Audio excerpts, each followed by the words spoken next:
Good morning friends. तो हम आज का प्रीलिम्स बूस्टर का फर्स्ट टॉपिक देखते हैं, जो कि है अवार्ड्स हैं ये सितारे गयती और सृष्टि गयती अवार्ड्स। अभी आपको इसमें सिर्फ ये पढ़ने की ज़रूरत है कि ये union ministry of science and technology ने अनाउंस किए हैं। और ये बेसिकली किस लिए होते हैं कि बायोटेक्नोलॉजी और ऐसे सिमिलर स्टार्टअप्स में स्टूडेंट्स को एनकरेज किया जा सके, उसके लिए अवार्ड्स अनाउंस किए गए हैं रिसेंटली। तो प्रीलिम्स के लिए सिर्फ आपको इतना ही याद रखने की ज़रूरत है और ये मेंस के लिए कुछ इंपॉर्टेंट नहीं है, ठीक है। तो नेक्स्ट टॉपिक जो हमारा प्रीलिम्स और मेंस दोनों के लिए इंपॉर्टेंट है वो है पेरिस एग्रीमेंट। अब वो न्यूज़ में क्यों चल रहा है? क्योंकि यूनाइटेड स्टेट्स ने फॉर्मली अनाउंस किया है कि वो पेरिस क्लाइमेट एग्रीमेंट को लीव कर रहा है, और वो डेट जो थी जब वो लीव किया है तो वो आज की डेट है हमारी, ठीक है। तो अब उसके लिए हम देख लेते हैं पेरिस एग्रीमेंट जो है वो है क्या, ठीक है। तो ये दिसंबर 2015 में साइन हुआ था, बेसिकली नवंबर में मीट हुआ था, बट दिसंबर 2015 में ये साइन हुआ। और इसका मोटिव क्या है कि जो क्लाइमेट जो ग्लोबल वार्मिंग हो रही है उसको हम 2 डिग्री सेल्सियस तक जो टेम्परेचर है वो मैक्सिमम हम 2 डिग्री सेल्सियस से ज़्यादा इंक्रीज़ ना करें, हम ग्लोबल टेम्परेचर्स को, ठीक है। अब टारगेट है ग्लोबल टेम्परेचर्स का 2 डिग्री सेल्सियस, ठीक है, लेकिन कोशिश ये की जाएगी कि हम 1.5 डिग्री तक ही 1.5 डिग्री सेल्सियस तक ही सिर्फ उसको लिमिट कर दें, ठीक है। लेकिन टारगेट हमारा 2 है, कोशिश हमारी रहेगी कि हम 1.5 पे ही रुक जाएं। तो उसमें से भी अब आप ये याद रखो कि 1 डिग्रीज तो हमारा ऑलरेडी हम कंज्यूम कर चुके हैं, 1 डिग्रीज तो हम ऑलरेडी ग्लोबल एवरेज जो टेम्परेचर है उसको बढ़ा चुके हैं अपनी ग्लोबल वार्मिंग की वजह से, ठीक है। तो ये अब बेसिकली क्या है कि वो कह रहे हैं कि जो 2 डिग्रीज का जो हमारा टारगेट है उसको ही अचीव करना बहुत मुश्किल है, तो 1.5 डिग्री सेल्सियस तो बहुत ही नेक्स्ट टू इम्पॉसिबल टास्क है हमारे लिए।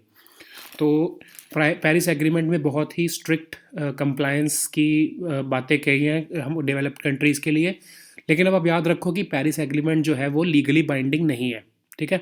ये एक तरह से वॉलंटरीली ही लोग जो हमारी कंट्रीज़ हैं उन्होंने प्लेजेस दी हैं अपनी, ये लीगली बाइंडिंग नहीं है। तो वो चाहते हैं कि 2050 से 2100 मतलब जो हमारा साल होगा 2050 से 2100 जो ईयर है उसके बीच में हम नेट ज़ीरो एमिशंस का टारगेट अचीव करें। नेट ज़ीरो एमिशंस का टारगेट कैसे अचीव होगा कि जितनी आपने कार्बन एमिशंस करी उतना नेचुरली हमारे पेड़ पौधे हैं, हमारे ओशंस हैं, उन्होंने ऑटोमेटिकली हमारे सॉइल्स ने उसको एब्जॉर्ब कर लिया। तो जितनी एमिशंस हुई अगर उन उतने ही एब्जॉर्ब भी हो गया तो हमारा टोटल एमिशंस जो है क्लाइमेट में वो ज़ीरो रहेंगी। तो हम चाह रहे हैं कि 2050 से 2021 मतलब 2100 तक के जो साल है हमारा 50 साल, इसके बीच में ऐसा हम मैकेनिज़्म ले आएँ कि जितना हम एमिट करें उतना ही हमारी जो अर्थ है उसको अब्जॉर्ब कर ले, तो हमारा नेट ज़ीरो एमिशंस का टारगेट पूरा हो जाएगा। तो यूएन की जो क्लाइमेट साइंस पैनल की रिपोर्ट है उन्होंने कहा है कि नेट ज़ीरो एमिशंस जो हैं उसको 2070 तक अब आपको मिनिमम अचीव कर लेना है ताकि हम डेंजरस लेवल की ग्लोबल वार्मिंग पे ना पहुंच जाएं, ठीक है।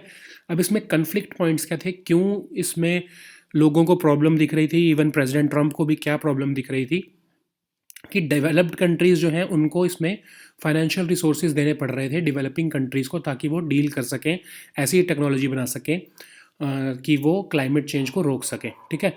तो डेवलप्ड कंट्रीज़ को कहा गया था कि हर 2 साल में आपको बताना है कि आप रिसोर्सेज, फाइनेंशियल रिसोर्सेज कैसे प्रोवाइड करवाओगे, कितनी अमाउंट ऑफ मनी आप प्रोवाइड कराओगे, ठीक है। लेकिन डेवलपिंग कंट्रीज़ को वॉलंटरीली बताना था, उनको एनकरेज किया गया था कि आप अपने रिसोर्सेज खुद कैसे रेज करोगे ताकि आप क्लाइमेट चेंज को रोक सको। डेवलप्ड कंट्रीज़ को तो बताना ही था, परमानेंट मतलब उनको लिए तो कंपलसरी था, लेकिन डेवलपिंग कंट्रीज़ को सिर्फ एनकरेज किया गया था। तो प्रेसिडेंट ट्रंप इस चीज़ के बहुत अगेंस्ट थे कि हम जो डेवलप्ड कंट्रीज़ है यूएस वगैरह या वेस्टर्न कंट्रीज़, उनके ऊपर एक रिस्ट्रिक्शन ऐसी लगाई गई है कि उनको फाइनेंस करना ही पड़ेगा डेवलपिंग कंट्रीज़ को, जिसके वो फेवर में नहीं थे, ठीक है। और इसके अंदर एक कंसेप्ट है कॉमन बट डिफरेंशिएटेड रिस्पॉन्सिबिलिटीज़। ये पेरिस एग्रीमेंट का सबसे बड़ा फीचर था जो कि इंडिया के कहने पे, इंडिया के डिप्लोमेसी की वजह से इंट्रोड्यूस किया गया था। इसका मतलब क्या है कि सबकी कॉमन रिस्पॉन्सिबिलिटी है क्लाइमेट चेंज को रोकने के लिए, ग्लोबल वार्मिंग को रोकने की। कॉमन मतलब हम सब की इर्रिस्पेक्टिव वो डेवलपिंग कंट्री है, डेवलप्ड कंट्री है या पुअर कंट्री है, सबकी रिस्पॉन्सिबिलिटी बनती है कि वो क्लाइमेट चेंज जो है उसको रोके। लेकिन डिफरेंशिएटेड रिस्पॉन्सिबिलिटी, कि सबकी रिस्पॉन्सिबिलिटी है लेकिन किसी की कम है रिस्पॉन्सिबिलिटी, किसी की ज़्यादा है। ज़्यादा किसकी है? डेवलप्ड कंट्रीज़ की। जो यूएस यूके जो डेवलप्ड कंट्रीज़ हैं जिन्होंने ज़्यादा इंडस्ट्रियलाइजेशन के टाइम पे, वो बहुत इंडस्ट्रियलाइज्ड कंट्रीज़ हैं, उन्होंने ज़्यादा एमिशन किया था तो उनकी ज़्यादा रिस्पॉन्सिबिलिटी बनती है। बनती सबकी रिस्पॉन्सिबिलिटी है इसलिए कॉमन, लेकिन सबकी अलग अलग रिस्पॉन्सिबिलिटी बनती है इसलिए डिफरेंशिएटेड रिस्पॉन्सिबिलिटीज़। तो ये CBDR का जो कंसेप्ट आया है उसके भी प्रेसिडेंट ट्रम्प खिलाफ थे कि सबकी कॉमन रिस्पॉन्सिबिलिटी बननी चाहिए और सबको एक तरह से ही सबके ऊपर रूल्स अप्लाई होने चाहिए। डेवलप्ड कंट्रीज़ के लिए अलग रूल्स नहीं और डेवलपिंग कंट्रीज़ के लिए अलग रूल्स नहीं अप्लाई होने चाहिए। खासकर उनको क्या प्रॉब्लम थी कि जो चाइना है उसको डेवलपिंग कंट्री इस एग्रीमेंट में गिना गया था, तो वो इस चीज़ के अगेंस्ट थे कि China is an economic power house, तो उसको आप डेवलप्ड कंट्री में क्यों नहीं गिन रहे हो, ठीक है। तो ये इस चक्कर में पेरिस एग्रीमेंट से यूएस ने अनाउंस किया था। 2016 में प्रेसिडेंट डोनाल्ड ट्रंप ने जब कैंपेन कर रहे थे वो प्रेसिडेंट के अपने इलेक्शंस में, तब उन्होंने प्रॉमिस किया था कि हम, अगर मैं पावर में आऊँगा तो मैं पेरिस एग्रीमेंट से विदड्रॉ कर लूँगा। तो 2017 में उन्होंने अनाउंस किया कि वो पेरिस अकॉर्ड से एग्ज़िट कर रहे हैं। तो अब अगर कोई भी यूएन की ट्रीटी होती है, अगर आप कोई कंट्री उसमें उसको साइन करती है तो वो उसको इमिडिएटली छोड़ नहीं सकती। उस ट्रीटी के इन्फोर्स होने के 3 साल बाद ही उसे छोड़ा जा सकता है, ठीक है। तो 2015 में जब ये ट्रीटी आई तो 2015 में ट्रीटी आने के बाद 3 साल जब कंप्लीट हुए तो 2019 नवंबर में यूएस ने फॉर्मली अप्लाई कर दिया कि हम इसको छोड़ना चाहते हैं। तो 2 नवंबर 2019 में जब उन्होंने अप्लाई किया तो अब ये 1 साल के बाद पेरिस एग्रीमेंट को छोड़ने के लिए यूएन ने उनको अलाउ कर दिया, तो उन्होंने अब इसको प्रॉपरली लीव कर दिया November 4, 2020 को, ठीक है। अब नेक्स्ट टॉपिक हमारा क्या है? Vulture conservation. अब वल्चर कंजर्वेशन में क्या है कि national board for wild life ने एक प्लान दिया है कि जिसके थ्रू आप वल्चर्स को कंजर्व करना चाह रहे हो। तो वो प्लान क्या है कि वो डिक्लोफेनाक, ये एक ऐसा ड्रग है जो कि कैटल्स के को पेन या फिर उनकी इन्फ्लेमेशन को रोकने के लिए यूज़ किया जाता है। तो जब वो उनकी तो पेन रुक जाती है, लेकिन जब वो मरती हैं कैटल्स, तो जब उनको वल्चर्स खाने आते हैं, जब वो वल्चर्स को खाते हैं उस कैटल को, मरी हुई कैटल को, तो वो जब जो वो डिक्लोफेनाक है वो उनकी बॉडी में चला जाता है और उनको वो डाइजेस्ट नहीं कर पाते वल्चर्स उस केमिकल को, और उसकी वजह से अब उनकी किडनी फेल हो जाता है और वो मर जाते हैं। तो गवर्नमेंट ने ये डिसाइड किया है कि इस ड्रग को बैन कर देंगे, हम कैटल को ट्रीट करने के लिए नहीं यूज़ करेंगे। इसके लिए national board for wild life ने डिसाइड किया कि इस ड्रग को बैन कर दिया जाएगा, ठीक है। तो ये डिक्लोफेनाक आप थोड़ा सा देख लेते हैं कि ये non steroidal anti inflammatory drug है जो कि कैटल पर यूज़ किया जाता है to reduce inflammation and to reduce pain. अब ये बेसिकली वल्चर को, जैसा मैं आपको बता रहा हूँ कि किडनी फेलियर हो जाता है इसको कंज्यूम करने की वजह से, तो इसलिए इसको किडनी फेलियर की वजह से वल्चर की डेथ हो जाती है। तो इसके लिए इसको बैन किया गया है। अब national board for wild life हमारे न्यूज़ में है तो इसको थोड़ा सा देख लेते हैं कि ये एक स्टैट्यूटरी बॉडी है, क्योंकि वाइल्ड लाइफ प्रोटेक्शन एक्ट के अंदर बनी है, तो ये एक स्टैट्यूटरी बॉडी है। तो इसको हेड कौन करता है? Prime minister of India. इसको चेयर करते हैं प्राइम मिनिस्टर ऑफ इंडिया। तो अब ये याद रखना एक बहुत इंपॉर्टेंट बॉडी है, ये आपको क्वेश्चन में पूछा जाएगा तो आपको याद रखना है कि इसको ऐसी एक वाइल्ड लाइफ की एक ऐसी बॉडी है जिसको प्राइम मिनिस्टर भी चेयर करते हैं, ठीक है।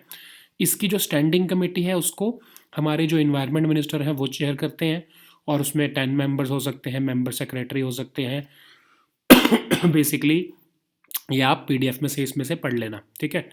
अब इसका मैंडेट क्या है, क्या किस लिए होता है? जो हमारा national board for wild life है ये क्या कहते हैं कि इसकी परमिशन के बिना कहीं भी कोई टूरिस्ट लॉजेस या फिर ऑल्ट्रेशन ऑफ बाउंड्रीज ऑफ पीएज, क्या है ये? प्रोटेक्टेड एरियाज़, जो कि वाइल्ड लाइफ प्रोटेक्टेड एरियाज़ है, उसकी कोई बाउंड्री नहीं चेंज की जा सकती, या ऐसा वाइल्ड लाइफ हैबिटेट का डिस्ट्रक्शन या डाइवर्जन नहीं की जा सकती, या फिर टाइगर रिजर्व्स की डी नोटिफिकेशन भी नहीं की जा सकती। ठीक है, तो basically conservation of wild life के लिए ही ये national board for wild life बनाया गया है। तो और ये बहुत पावरफुल बॉडी है क्योंकि इसको चेयर ही डायरेक्टली प्राइम मिनिस्टर कर रहे हैं। ठीक है, तो नेक्स्ट हमारा टॉपिक है इंटरपोल। अब इंटरपोल न्यूज़ में क्यों चल रहा है? क्योंकि इन्होंने दो ऐसे सिस्टम्स बनाए हैं साइबर सिक्योरिटी को डील करने के लिए जो कि न्यूज़ में है। तो पहला सिस्टम हमारा है cyber crime knowledge exchange work space. अब ये जनरल एक तरह से इंफॉर्मेशन का सिस्टम है साइबर क्राइम के ऊपर, जो कि सब ऑलमोस्ट जितने भी रेलिवेंट यूज़र्स हैं जो इस पर डिस्कशन करना चाहते हैं साइबर सिक्योरिटी पे या साइबर क्राइम के ऊपर, उन सब के लिए ओपन होगा। लेकिन जो हमारा दूसरा प्लेटफॉर्म है cyber crime collaborative platform operation, ये सिर्फ पुलिस फोर्सेस के लिए या फिर जो साइबर सिक्योरिटी एजेंसीज़ हैं उन्हीं के लिए ओपन होगा। तो ये दो प्लेटफॉर्म ऐसे लॉन्च किए गए हैं।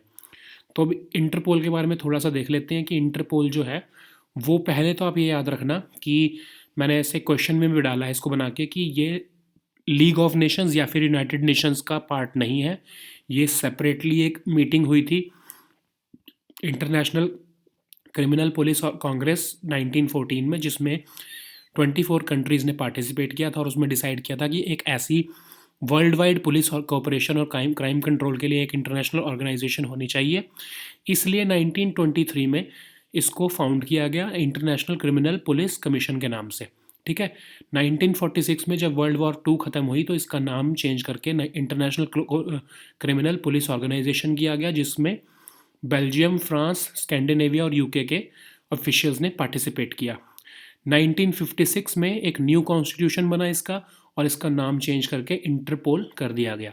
उसी साल इंडिया ने भी 1956 में ही इसको ज्वाइन किया था। ठीक है, अब इसका हेडक्वार्टर लियोन में है, फ्रांस में। ठीक है, ये याद रखना, इसका न्यूयॉर्क में नहीं है और कहीं नहीं है, पेरिस में नहीं है, लियोन में है, फ्रांस में। ठीक है, इसके 7 रीजनल ब्यूरोज़ हैं, मतलब कि हेडक्वार्टर्स तो फ्रांस में है लेकिन ऐसे ब्यूरोज़ भी इनके 7 टोटल हैं रीजनल वर्ल्ड वाइड।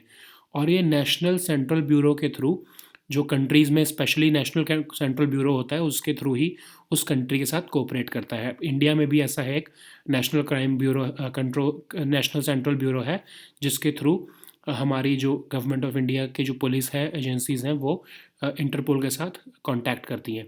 ठीक है, तो बेसिकली सारे यूएन मेंबर स्टेट्स इसके मेंबर्स हैं, 194 मेंबर स्टेट्स हैं इसकी। लेकिन माइक्रोनेशिया, नॉर्थ कोरिया, पलाओ और तुवालू, ये 4 कंट्रीज़ इंटरपोल के मेंबर नहीं हैं।